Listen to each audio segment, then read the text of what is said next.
Why is your government supporting Islamo-Nazis? What? Excuse me. What are you doing? Don't. You're under arrest for assault. What, sir? Why are you pushing me? You cannot just say because I'm a police officer I can do everything I want. Aren't you insulted with Justin and them being in there for that memorial? Miss Freeland, where are you running away? The fact that journalists are present to hold governments to account makes governments better. Transparency builds citizens' faith and confidence in their governments and in democracy. That's why journalists must have the ability to report facts freely and to defend, expose, and advance the truth without fear of retaliation, reprisal, violence, or imprisonment. I mean, I know your government paid a terrorist, our homegrown Al-Qaeda guy, $10.5 million, Omar Khadr. Did you support that? David Menzies for Rebel News here in Richmond Hill, Ontario. And folks, I'm standing in front of the Richmond Hill Centre for the Performing Arts. You see, this venue is holding a vigil marking the 4th anniversary of the shooting down of Ukrainian International Airlines PS 752.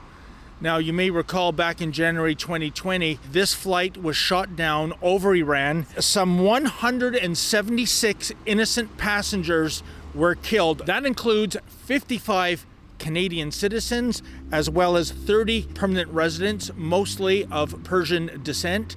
It also included one unborn child. Now, this was a despicable act of terrorism carried out by the Islamic Revolutionary Guards Corps, aka IRGC.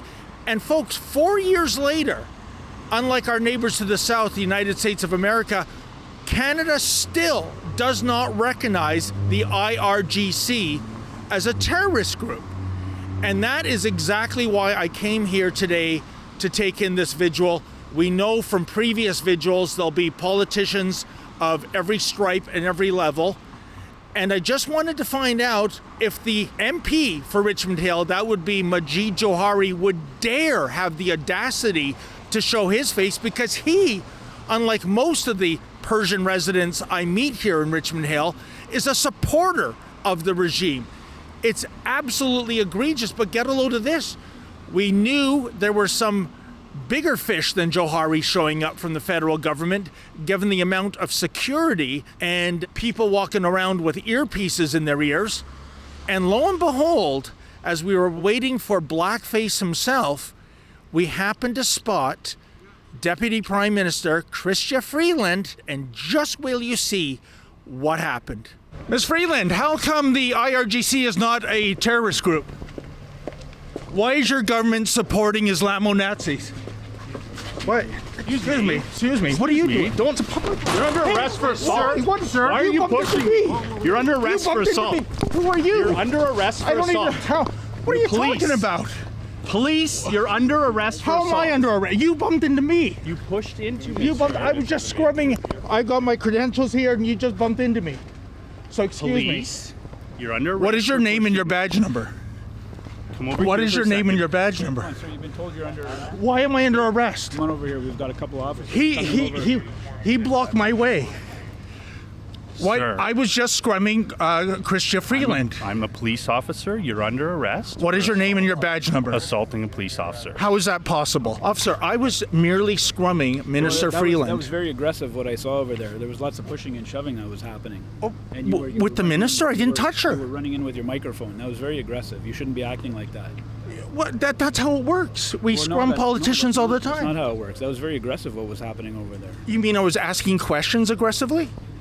No, your actions were. You were almost pushing everybody over. That's how it appeared. Lincoln, you got this on video, right? He's saying I'm pushing people over. That's an absolute falsehood. There were feet were shuffling. So all now it around. appeared that way. That's what you're saying, officer. It appeared I was that's what I pushing saw. people. Well, I didn't touch a single That person. was a little bit aggressive for what was happening. Get that. You're under arrest. Please Okay. take the microphone out of my face. You're under arrest. Can I have the microphone? Can I have the microphone? Can I have the microphone? Don't resist. Can you give? I'm not resisting. Don't resist. Take your hand out. Why am I under arrest? I'm just doing my job. Stop resisting. You don't need to resist.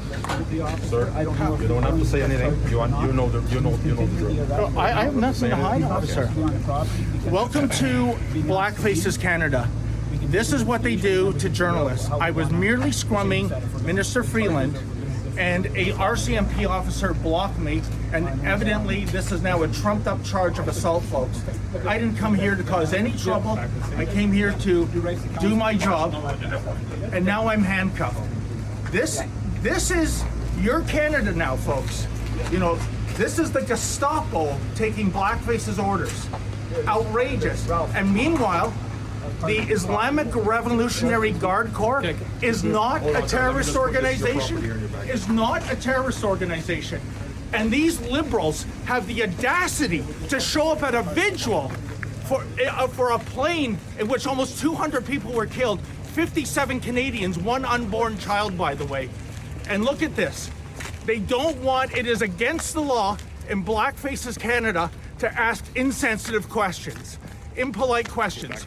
So a Canadian government that props up an Islamo-fascist regime, that's okay. But if you ask questions about that, that's not okay. This is an absolute outrage. Thank you. Yeah, that's fine. Thank you, officer. Yes.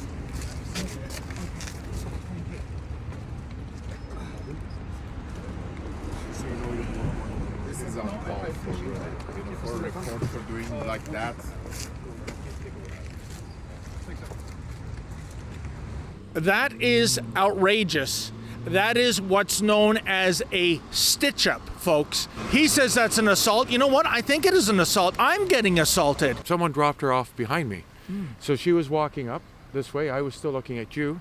I saw her. I got her on film. I was just about to yell out some questions, and that soon you came, and you started following her back. The other officer blocked you and you're running. And it's like you are running, he blocked you out. And then you are trying to get in. And then after that, I immediately came there. And then I saw that he's saying you assaulted the police officer. And I was shocked, really. Come on, you jumped in front of him. And you're saying it's like a car going straight. Yeah. Then you jump in front of the car. You say, oh, you hit me. The York Regional officer, again, I don't have his name and badge number yet. He said I was being, what, aggressive? That was very aggressive. You shouldn't be acting like that. But what does that mean? I wouldn't dare lay my finger on anyone, much less a female deputy prime minister. So it is in Canada that insensitive and impolite questions, those are considered weapons now, that you have to be taken out. And if you can imagine, according to the officers, I'll take their word for it, my cameraman Lincoln J and I, we're trespassed from the facility. We are asking you to leave under the Trespassing Property Act, okay? Sure. What's your name? It's Ellie. We're supposed to be in there covering the vigil, but we're not. Oh, but the state-sanctioned media, as I saw the CBC news trucks in the parking lot. Is this freedom of speech in Canada right now?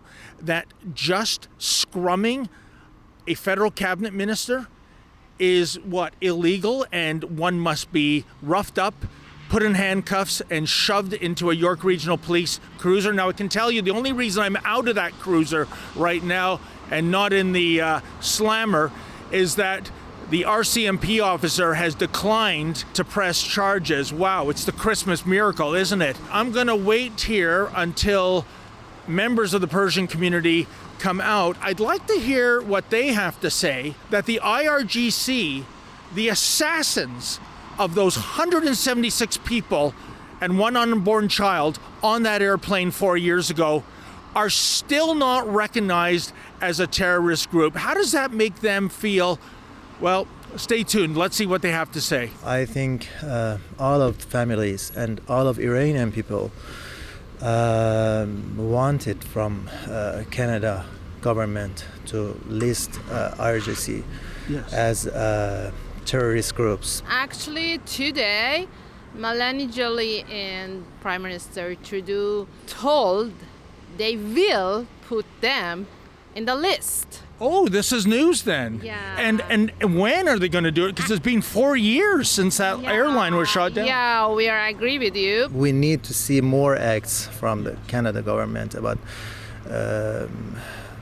the representatives of Iran's government in Canada. Is it enough? No, it's not enough. Okay. Because we really agree that IRGC is a terrorist organization. It's not organization. They're actually banning everyone in Iran. Hey, Miss Freeland, why does your government...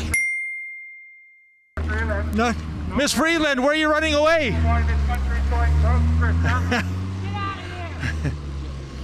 What is the benchmark for an organization to be recognized as a terrorist group? Can you answer these questions? How can you and other federal liberals dare show your face at a vigil commemorating the deaths of Canadians? You will not recognize the IRGC as a terrorist group. Why, ma'am? Well, there you have it, folks. The vigil has ended. And lo and behold, I guess that must be breaking news, eh? The fact that some of the liberals said that they are going to put the IRGC on the terrorist list. You know, first of all, I'll believe that when I see it. Secondly, it's been 4 years now since the lives of so many Canadians were literally blown out of the sky. Why now and why not back then? Could it be with an impending election? This is the Trudeau Liberals trying to curry some favor with the Iranian community. At the end of the day, I just find it the very definition of chutzpah that so many members of this federal government, from the Prime Minister on down to Majid Johari, a supporter even today of the Iranian regime, would dare show their faces there. I am amazed that they weren't booed off the stage. I guess this is a new level of Canadian civility, Canadian politeness. If I was a family member of someone that was lost on that flight 4 years ago, I wouldn't be able to contain myself. Isn't it shameful that once again we saw the Gestapo unit of this government shut down independent journalism because of what? Impolite and insensitive questions, and we potentially have almost 2 more years of this to come. Unbelievable. For Rebel News, I'm David the Menzoid Menzies.